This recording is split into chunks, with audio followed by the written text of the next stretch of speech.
every Thursday at 5 p.m. for Likkle Byte Ideas, where we discuss how Likkle ideas are transformed into big dreams.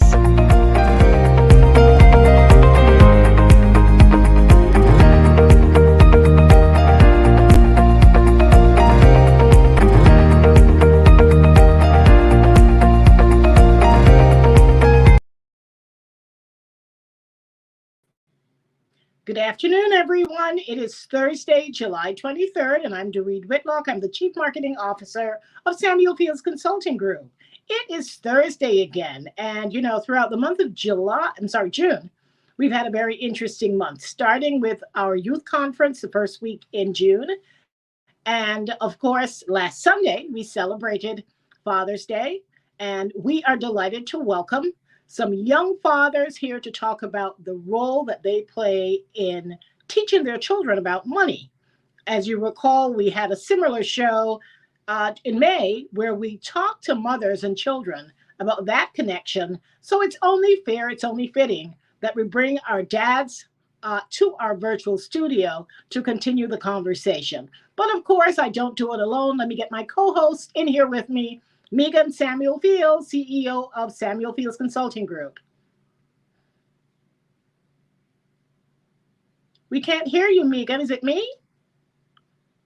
Not at all. It's me. Okay. Good afternoon, everyone. Good afternoon to our listeners, our viewers, and good afternoon to you, Doreed. How are you? I am doing great. As soon as I'm done with this show, I'm going to an event. Busy day. We're all busy people, but we can spare 45 minutes or so to talk about money, especially as it relates to the men in our lives, the husbands, the brothers, the fathers, the influencers. Yeah. Such an important link. And yes. I'm delighted to introduce to you two special young fathers in Antigua and Barbuda. They're well known in social circles. They are achievers. Let me first welcome Gemma Hazelwood. He's an entrepreneur. He's a photographer. If you're having an event and you don't see his lens, maybe your event isn't all that. Because if Gemma is not in the house capturing your event, maybe you need to check your event. Gemma, welcome. How are you? I'm fine, thank you. Welcome to my new marketing manager. Thank you. So thanks for having me. How many children do you have, Gemma? I've been blessed with two. Two wonderful children. sons. So, yes, two sons. Yes, I got it right twice. Two sons. Well, we maybe you have some unfinished business, but I'm we'll talk to your wife. My business is done. I agree with that, Gemma. Lock up shop. Yes. Well, listen. Two sons sounds like a blessing. It is. But let me also welcome the other father who I've had the pleasure to work with, and so happy to see him in the role as a father, Mr. John White. Hi, David. Thank you guys for having me. I do appreciate that you said young when you were introducing us. Yep. I thought that was just for you.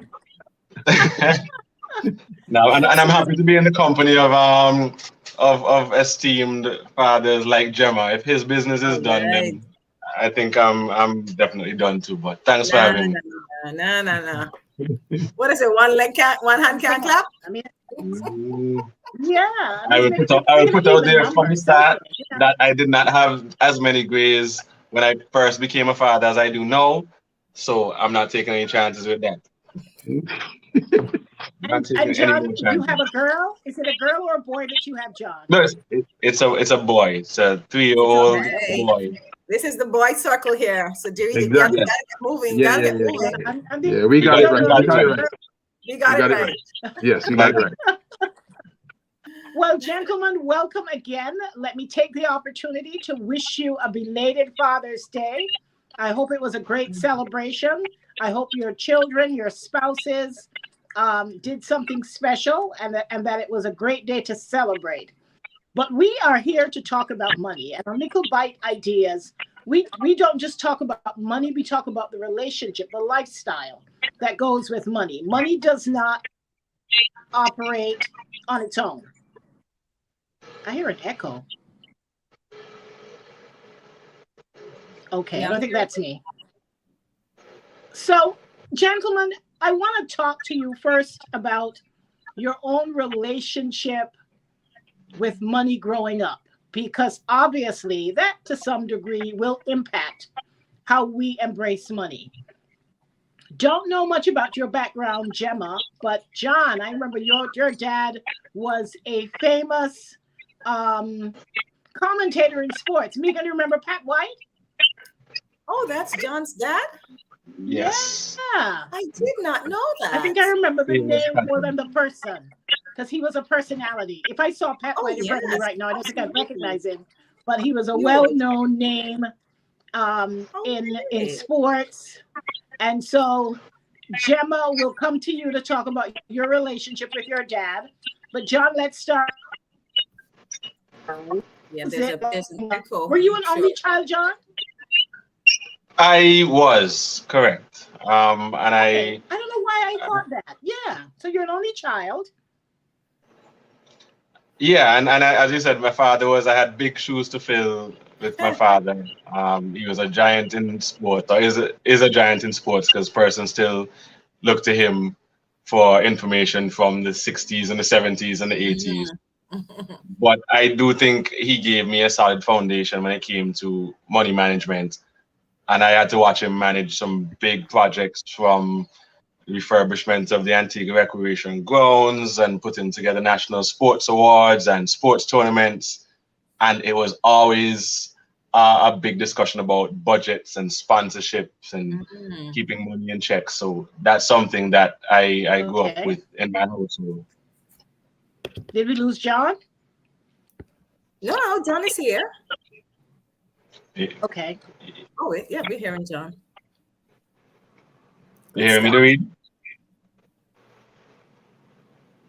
Are you hearing, Dorit? Yes. Go right ahead. Okay,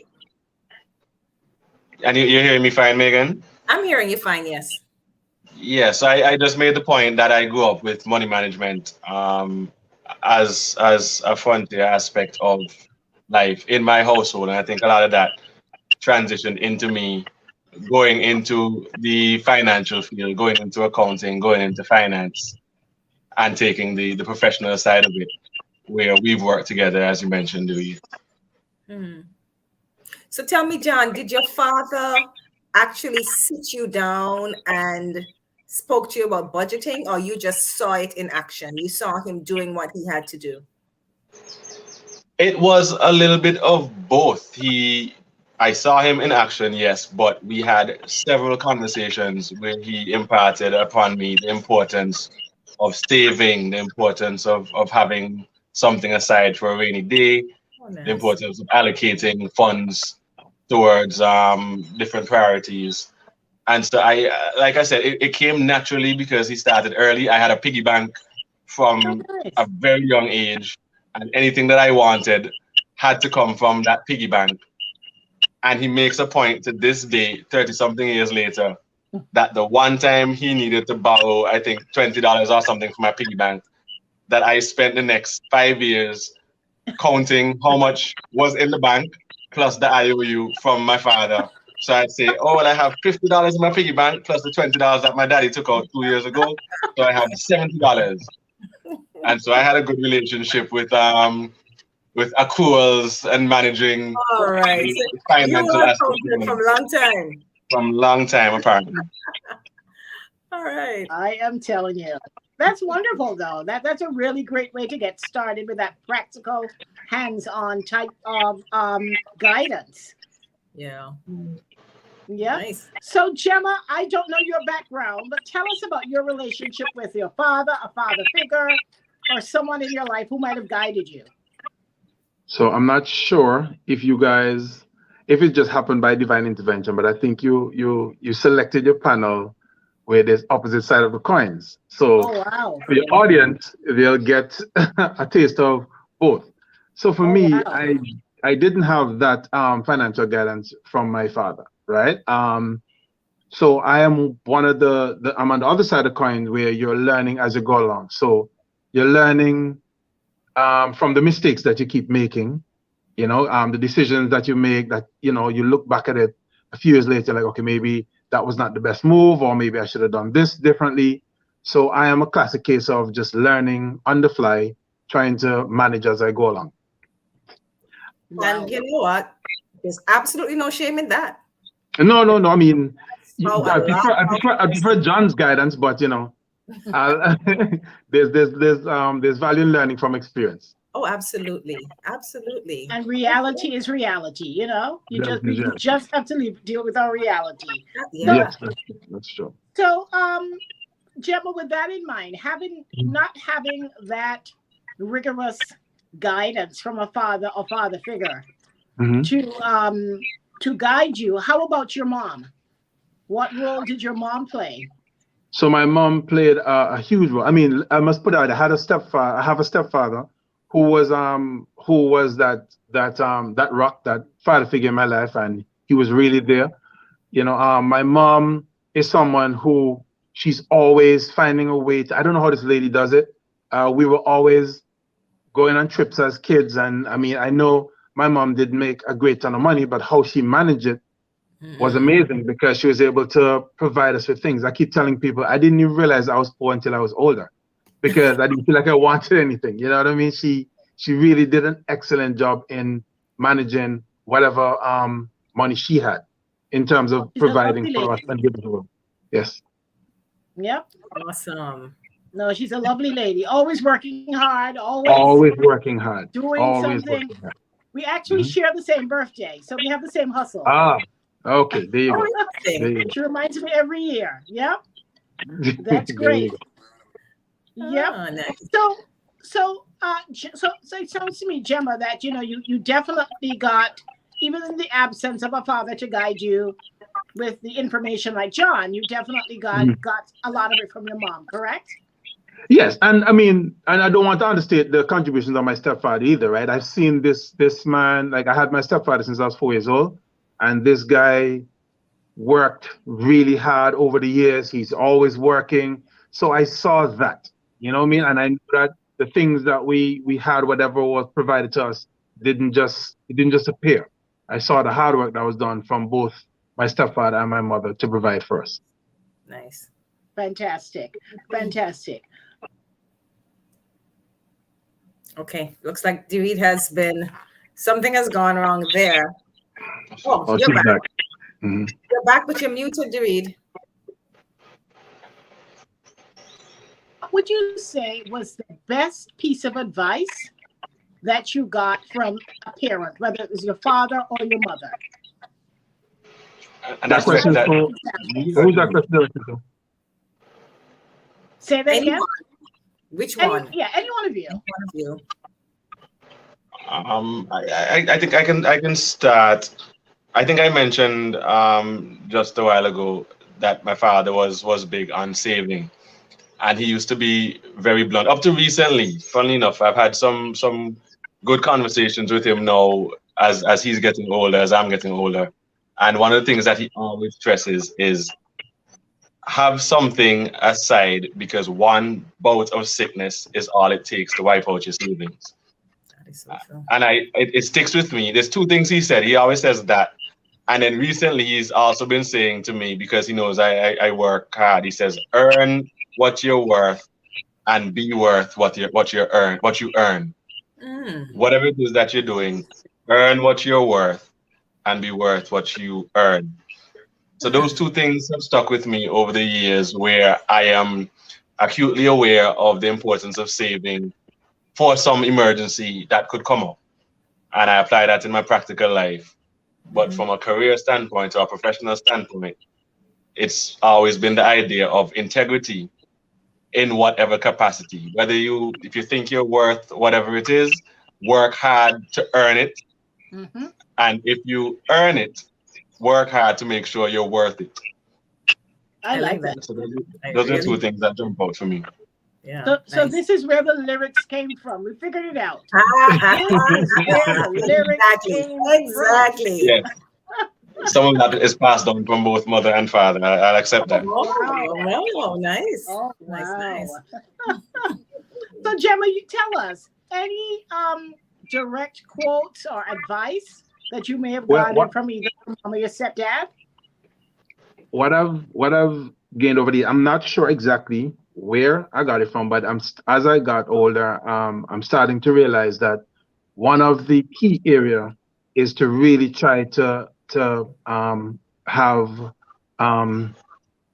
oh, why the word escaped me? I had it in my head. All this conversation. To have passive income, right? Mm. And I think coming up, we are always taught to save, save, save, save, save. And I don't know if just being taught to save, save, save is proper management, money management. What we need to be able to do is create passive income, right? Find ways to make our money earn more money for us. And I think that is where I don't know. I find that even in our school systems, we need to start to educate our kids how to deal with money and to preach passive income as opposed to just saving, saving, saving. Yeah, I agree. That's very interesting. Well, I'll tell you, I think our school system, period, there needs to be, I think, an overhaul where there's a bit more focus on money management, and the practical aspect of it. Because I have to be honest, my son did POB, Principles of Business, and I found it to be so theoretical. Mhm. It was really just opening the book and learning the theory, but there was no opportunity for any practical aspect of it. And so I feel that's what's needed in our school system, teaching them about money. And yes, passive income. The earlier you can understand what that is and find ways to create passive income, then you're steps ahead. And Megan, if I can just agree with a couple of things. One, I fully agree with Gemma that we don't get taught those aspects of managing money in school. I am one of the persons that got the save, save, save mentality. But I do appreciate what you and Doreen have been doing with the programs. I heard you guys on the radio. I think I mentioned in our conversation a couple of days ago that I love the acronyms, the YOLO and the money. And just remind me again for the audience, YOLO has been repurposed to mean. YOLO means youth, opportunities, lessons, and outcomes. And then money is maximize opportunities now that empower the youth. I think that's extremely important, that there's avenues like this, that you have young people, they can listen to successful persons in the field, and you get a sort of confidence that you can experiment, that you can try out the money markets, that frankly, persons in developed countries know these things instinctively, hear it in their households, understand what it means to invest, understand what it means to make your money work for you. And a large majority of us, I don't think have that. So I can appreciate what you guys have been trying to do. Thank you. Great. Yeah, No, it's thank definitely you. It's been tough. definitely a cultural thing. Definitely a cultural thing. So as John mentioned about younger people in the more developed countries having this knowledge, and I think it's just cultural. They've been, like Megan said, from school they've been taught these things. We kind of learn them as we go along. For me personally, it's making a lot of mistakes, and then as you go and you try to, you speak with other friends, and then you start to look at these things differently. But you find yourself in a situation where now you've all your mistakes are still following you, so you're trying to now climb out of those in order to get to these steps. So how that translates to your younger ones is, so for me, I teach them I try to speak to them from a perspective of, this is what I did not do, so this is what you should probably do. As opposed to, like, John was fortunate, and hopefully we can be the father that John's father was, in terms of saying, this is how it's supposed to be, right? For me, I'm at the point where I'm like, okay, these mistakes I made, this is the way not to go. Awesome. No, this is good stuff. Good stuff. We want to take a break to look at any questions or comments that we have. When we get back, gentlemen, we're going to talk about your own experiences with your children. John, I know your son is pretty young, but I'm sure you've given some thought to how you're going to impart your knowledge to him. And of course, Gemma, your children are a little older, so I'm sure you're having those conversations. We want to hear more about how you approach that and some advice for fathers out there who might be listening as to how to approach it and some ideas and to also share your experiences. So, Megan, do we have any questions, any comments at this point before we proceed? Okay. We have from our regular Inga Yulin Jarvis. She says, "Good afternoon, family. I'm listening to the weekly group chat." That's our aunt, and she checks in every week. Yes, she does. So hi, Aunt Inga. And then we have from Anelva Samuel. She says, "Strength of a woman, Gemma's mom. She knows how to make two ends meet. A great cook." Awesome. That's what we have so far. Okay, great, great. So, gentlemen, Gemma, let's start with you. How old are your boys? My eldest is 20 and my youngest is 11. Oh my goodness, I remember the baby, 11. My goodness. 11. Time really flies. And for everyone, when I introduce these gentlemen, I didn't give you any background as to what they do professionally. Gemma is an entrepreneur. I think I mentioned that he was a photographer, but he is, I think he has multiple streams of income coming from his various talents, and he may want to share some of that with us. John, on the other hand, is employed in the hotel sector. He's a manager. So again, these two men seem to have very different backgrounds growing up. They also have very different jobs, and they're structured differently, at least with their job situation. So I just wanted to shed some light on that as well. But Gemma, tell us, you have a 20-year-old and an 11-year-old. Mm-hmm. Tell us about some of the examples or some of the just some of the lessons that you try to incorporate into their daily lives to teach them about finance. So the conversations with both are very different. And because they have different personalities and obviously they're different ages. With my eldest, I try to, as we go in along our day to day, I try to speak to him about things as they're happening. So if we're out, or like for instance, I made a purchase the other day, and it was a significant purchase, and he was with me on some of the days that I was doing it, and he was curious about a lot of things, so I took the opportunity to speak to him about how it's structured. What does it mean? What is the repayment? What is the interest? Why do we do it this way? So we have those kind of man-to-man conversations that's introducing him to these topics that will soon become his reality. Mm-hmm. With the younger one, Super Zendy, he is curious about a lot of things, and he researches a lot of things on his own, and he comes with questions, right? So it's a matter of, so he will send, as an example, he has his Christmas list and his birthday list on his Amazon account. I didn't have him to create it. He has that, I don't know how nice that is, but he has this huge list, right? The man has a plan, okay? Right. The man has a plan. So what we'll do, we'll let him know, okay, no problem. You can go ahead creating this list, but look at the prices. Be aware that some of these things, are you getting value for money? So he might want an action figure that does nothing, and it costs, I don't know, $70. And there's another one. He have another one, same kind of action figure that costs $5, does nothing as well. Which one do you want? How do you really want this one? And if you get the one that is $5, you can get a lot of those, as opposed to getting one that is, so we have those little kind of conversations I will have with him about to help him to think about it. The other thing is that he saves coin, right? He has his coin collection, and I always have coins in my pocket, and I take it out and put it all over the house, and we have a deal, and he'll take it up and save it. So he has this whole coin collection that he goes through. So it's just introducing them to think about the value of the money that you have as well, and also letting them know that things cost. So don't take these things that you have for granted. You have to take care of the things that you have because someone had to work hard to get them, they didn't just appear. So just to make them aware of the value of money. That's wonderful. That's wonderful. John, again, your son is much younger, but if I know Yes. you well enough, I'm sure you're already doing baby financial talks.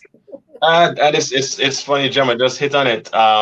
His children are much further along than mine, but the coin collection is what I've used, the same piggy bank structure that I had growing up.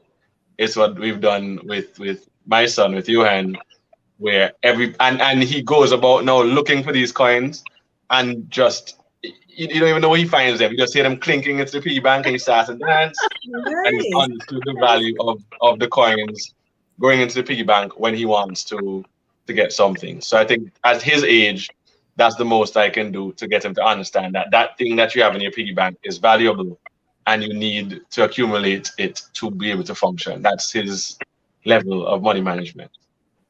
Listen, Good this kid start. knows the sound of money. Okay, Ching, he ching. knows the sound of money, and that's good enough for me at this point. That's wonderful. That's wonderful. That's all he needs. Yep. No, these are very great. These are really great anecdotes. Oh, David, you are, unless that's me. I think David looks frozen here. Yeah, she is frozen. Okay, so while she unfreezes, we'll continue. And so one of the questions we wanted to ask you both, we want to talk about a side hustle. And we kind of hinted on it earlier when Gemma spoke about passive income. So I would love to know, what are your thoughts on having a side hustle? And then how can you speak to your children about having a side hustle and how that could help in reducing debt or building up a little savings for investment? So I'll be humble enough to say I think this question is perfect for Gemma. I admit I'm not a side hustle person. So Gemma, the floor is so literally yours. I'm gonna jump all over it. And the thing is, what's funny about this, right, is that David has mentioned my side hustle as my main thing, which means I'm doing something right about my side hustles, because my quote unquote 9 to 5 is IT. I actually work for a company. Yeah, I've been working here for about 23 years now. Doing IT, and most people in Antigua don't even know I do IT. Yeah. I had no clue. Jem is a photographer. There you go. Photography was a passion, a hobby that became a full-fledged second job, or as we put it right now, a side hustle. Good. So there's definitely great value in having a side hustle. That supplementary income always helps. It's always welcome. There's always situations where you're going to need it. You know, especially so now. Well, we lost John, but we have kids, and we all know the expense that comes along with having children, wanting to provide a particular way of life for them, wanting to give them the best in school and otherwise. So sometimes your salary is enough to meet your day-to-day demands, but you still need to have that extra side hustle in order to provide that extra for your kids. You want to get them involved in different activities. You know, you want to get them in the best schools. You want to make sure that they have the things that they need at their disposal to help them succeed in life. Absolutely. And your side hustle comes in really handy in providing those things. Yeah, just a peace of mind. You know what I'm saying? There's nothing worse than looking at a parent who is in agony. I mean, children can feel it. You know, the worst feeling is to tell your child you can't afford it. Or for your child to feel that, you know, we have money problems. That will, you know, that can set children on a path of instability. So definitely having a side hustle and being able to plan is definitely a good place to be. And I think what I like about a side hustle as well is it shows the children you don't have to be focused on one thing only. I think a lot of persons in my time, when we were growing up, all we knew was we needed to do well in school so I could get a good job. or you go off to university so you can get a good job. But more and more, you realize that just having a job, it just may not cut it. Yeah. So many reasons, financial being one, but it could very well be as well. You might have a job that, yes, you're doing it, you're going to work because you really do need the money, but you may not be passionate about it. And kind of similar to something John said about knowing your worth and be worth what you earn. Some persons, like you, Gemma, I like that it was your passion and your hobby that you have turned into something to make money. Yeah. And that's the I think that's a great thing. That's the other thing about I would say about having a side hustle. If you're going to do a side hustle, you should make it be something that you really enjoy doing, because you know, you're doing a job where you're working for someone and this is your job. You don't want to and some people are working in jobs that they're not necessarily happy with, but it's what earns their pay, right? So to have two of that going on, it provides stress. Yeah, so it's really good when you're doing something that you enjoy doing and you're earning from it. And similarly, it also gives you the sense of ownership, because if you're not someone, if your main job is not your own business, right? You know that you're working for someone. When you're doing your side hustle, it's your own thing. You have ownership of it. And a lot of people take that and make it their main source of income until they're not doing another job anymore. I think COVID has showed us that a lot, where a lot of people lost their jobs and their side hustle became their main source of income. It became what they're doing now. You know what I mean? So side hustle has a lot of benefits, as you said, besides just the financial benefit, just having that ownership. For Doreen to be able to call me an entrepreneur, that exists in my side hustle, not in my job. I apologize. That's what I saw. I had no clue. No clue. But this is a show of discovery. But Tom, we're happy to have you back. And a question I have for both of you gentlemen is, give me one piece of advice that you hope that your children will learn from you. And I'm referring to financial advice. You now have the knowledge, you've made your mistakes, you've had your side hustles, started your businesses, had all the you've had various pursuits. What advice would you like when we have this conversation with your children 20 years from now? What do you hope they will have gotten from you in terms of financial advice? Well, I would start with, interestingly enough, I think, again, my upbringing was fairly risk averse and safe. And it worked for me, especially in the field that I'm in. But I'm always fascinated by people like Gemma, by people in those spaces who've learned to diversify their income, find passive income, and take calculated and controlled risks.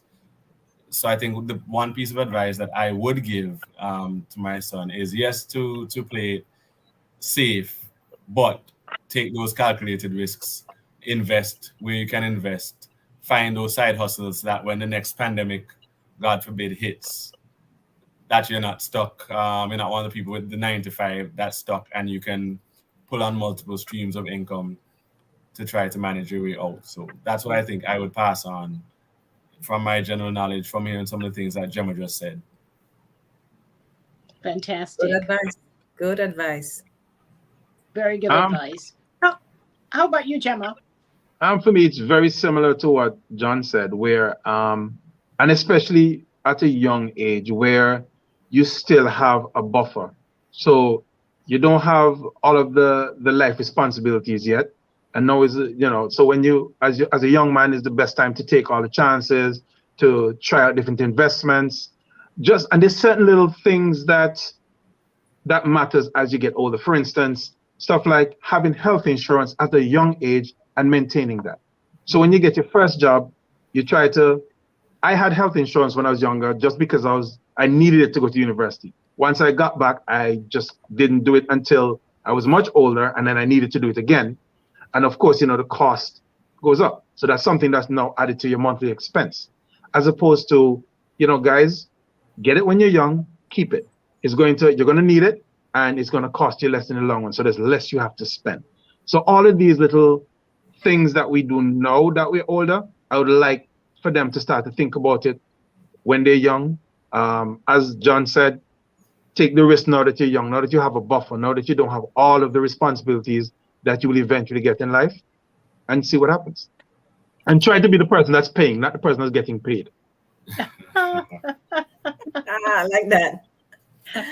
You know, my older son said to me the other day, and I thought it was quite interesting. He said he read it somewhere that in your 20s to your 30s, you should work hard. Just any kind of work you can find, work hard because you want to make the money. When you get to your 30s and 40s, that's when you work smart.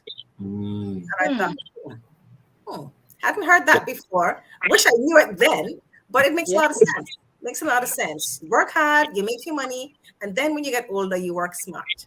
Because by that time, you're more mature and you'll know how to take certain risks, avoid certain risks, avoid certain behaviors. Yeah. Fantastic. This has been a really great discussion. I mean, we picked out our speakers randomly, not even knowing that we would, but it always happens. Always. It just comes together. Always. But gentlemen, the name of the show is Likkle, Byte Ideas, and it's for a reason. We're here to talk about ideas. It's good to talk, but we like to leave knowing one or two or pondering one or two ideas that we may not have considered before.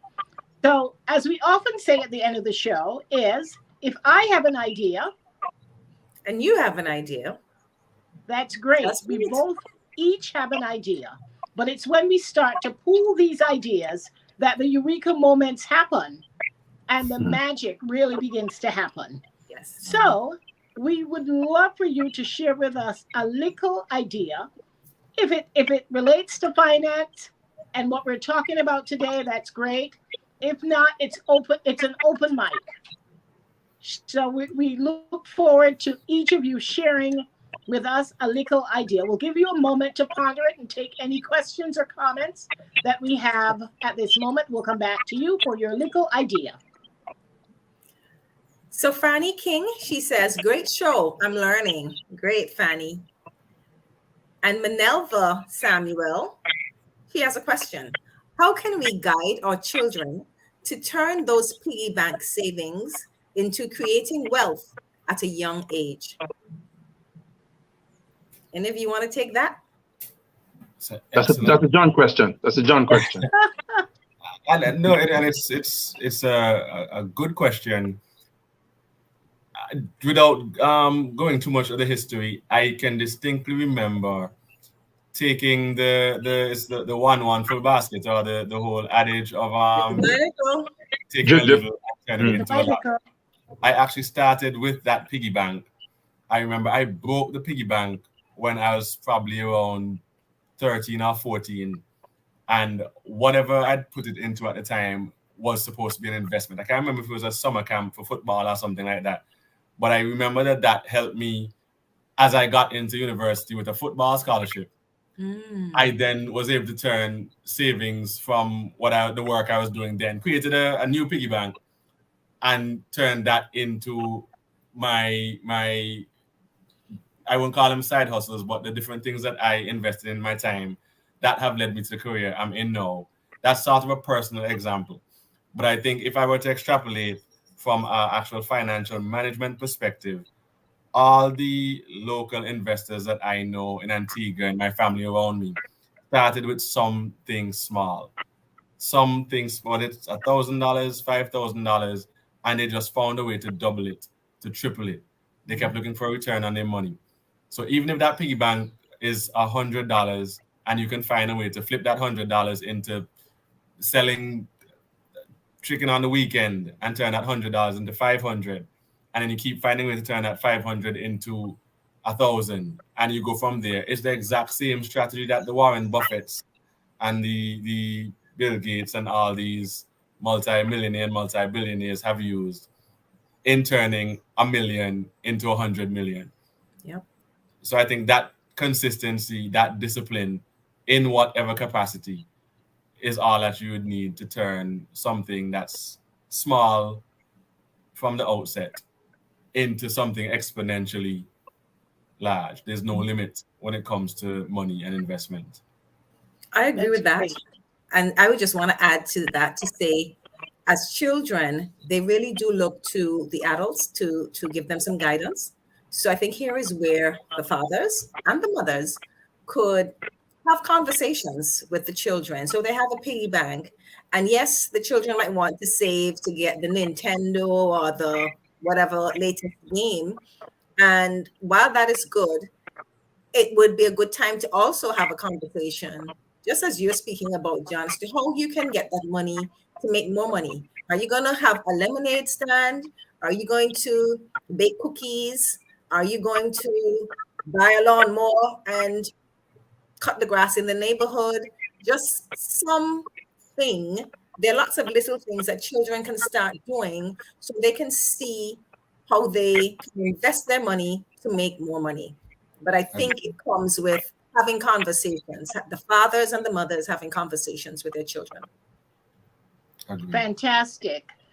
Do we have other questions, Megan, or do we get straight to the Likkle ideas? Just have a comment from one of our favorite persons in the audience, Miriam Samuel. She says, good afternoon. Good afternoon, Miriam Samuel. Good afternoon, Miriam. Good afternoon, Miriam. We have to get Miriam and Miss Byam together. I don't know. Yeah. I'm surprised that they don't know each other. They probably do already. You might be surprised. I'm sure they know each other. I'm sure they do. Oh, I'm sure. I am sure. So that's it for the questions. So you can go straight into the Likkle ideas. Ideas. Okay. So John, tell us, what is your Likkle idea? I'm gonna piggyback on something that we've talked about, David and Megan. It's to experiment with these online Forex, Bitcoin, NFTs. It's an unexplored space, and I think if most of the people in the audience are from Antigua, it gives us access to worlds that we would traditionally not have access to.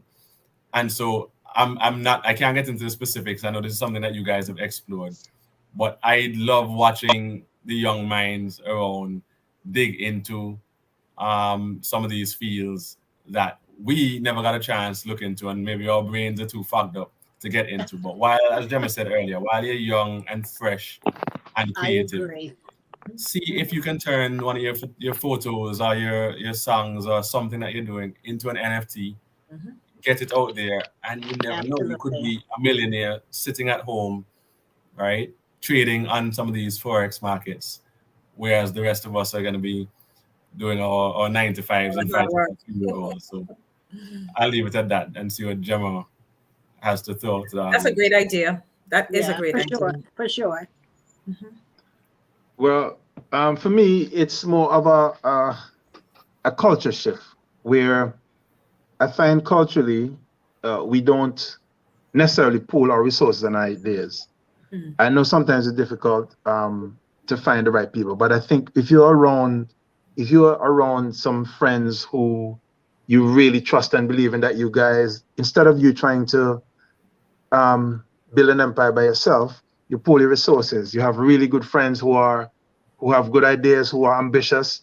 I think it's time for us to now start to think of how do we work together to create an empire, as opposed to trying to do it on your own. Mm-hmm. So Megan, you think about kids like Jafari and Aaron, who have been friends before they could really speak properly, mm-hmm. right? And they are, good kids doing positive things. Yeah. So I think, once they start to get to a certain age, him, Jafari, Diallo, they should come together, decide what they can do, look at what's happening in the world, same NFTs and Forex trading, all these kind of things, and work together to help create wealth, jointly, as opposed to trying to do it individually. I love that. I love that. That makes a lot of sense. And these young brains, oh my gosh, they are so smart. Yeah. That's why I try to. I'm going to try not to be too prescriptive with my son in terms of telling him what to do, because the first time he picked up a tablet at 2 years old and started swiping and clicking and knowing what he wanted to watch, I realized very quickly that I would probably be keeping him back or holding him back if I tried to walk him at the same pace that I think is applicable. Their brains have developed at a rate that I can't even fathom. So true. I think those were right. two really great ideas. I love them both. Yeah, fantastic. And this has been a phenomenal show. And I want to thank all of our listeners who tuned in and our viewers. Hopefully, if you missed more comments, can I sure, go right ahead. Marian Byron says, good afternoon. Great ideas shared. Miriam Samuel is responding. She says, hi, John and Gemma.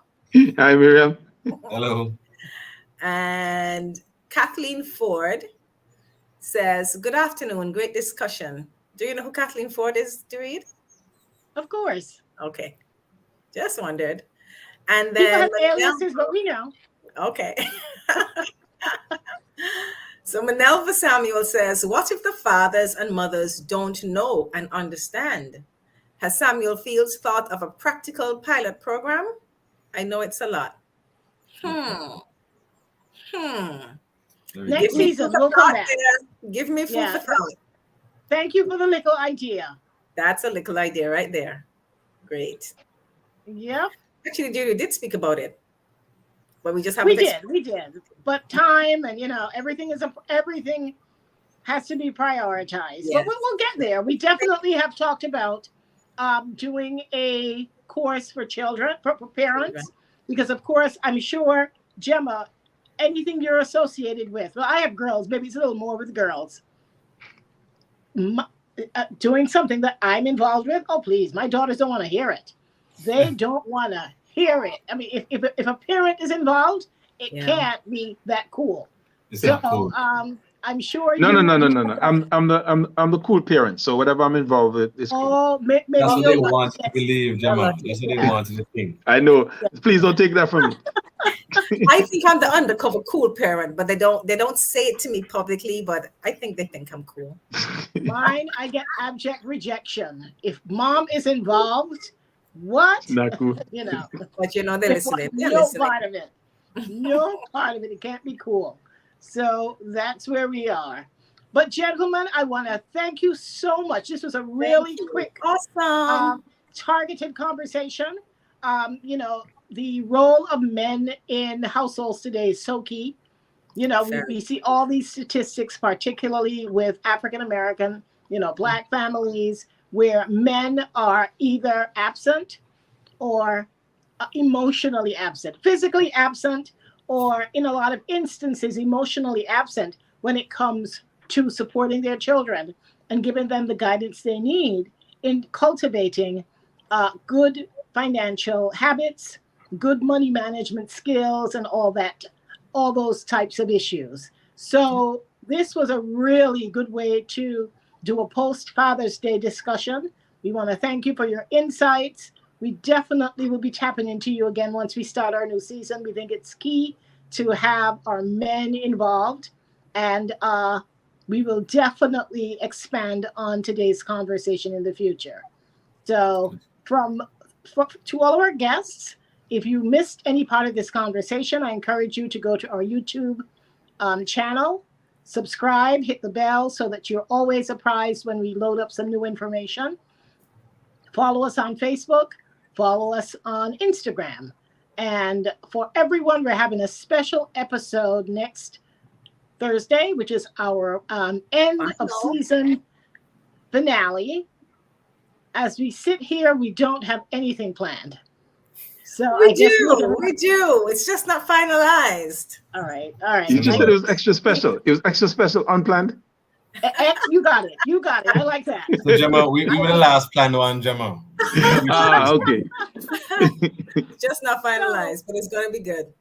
I want to thank everyone. We're over and out. I know we all have commitments this evening, so it's a shorter show than usual. Send us a note, reach out if you have questions. Again, thank you, everyone. Happy Father's Day once again to all of our amazing fathers who follow us every week, and to all of the fathers who may end up watching this show. Have a great evening, everyone. Thanks so much for your contribution. Aaliyah, thank you so much for being the best Thank you, Aaliyah. video hoster.